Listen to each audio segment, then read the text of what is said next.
Hi, I'm Dr. Jane Yu, board certified dermatologist and Mohs surgeon. Since May is Skin Cancer Awareness Month, I want to start by talking about dysplastic nevi, also called atypical moles. These are moles that look a little unusual under the microscope and on the skin. They're benign, but they don't look like regular moles. Instead of being small, round, and evenly colored, dysplastic nevi are often larger than 5 millimeters, have irregular or blurry borders, and may contain multiple colors, like a mixture of pink, tan, or brown. Some even look like a fried egg, with a dark center and lighter edges. Others are completely flat or raised in only one area. Now, these types of moles are fairly common.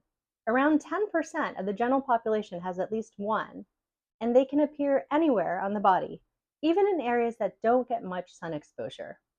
The important thing to know is that dysplastic nevi are not melanoma, but having them, especially if you have many, can increase your risk of developing melanoma in the future. That risk is higher if you also have a personal or family history of melanoma. In fact, people with a hereditary condition called dysplastic nevus syndrome may have hundreds of these moles, and their lifetime risk of melanoma is significantly increased. That's why monitoring is so important. If you have dysplastic nevi, we recommend regular full body skin exams and taking photos to track changes over time. You should also perform monthly skin checks at home. Look for any mole that's changing in size, shape, or color, and that starts to itch, crust, or bleed.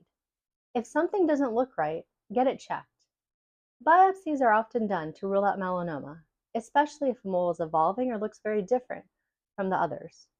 And of course, sun protection plays a big role.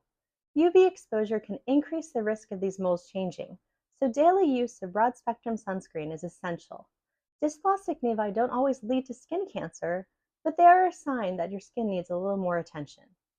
So regular monitoring and early detection make all the difference.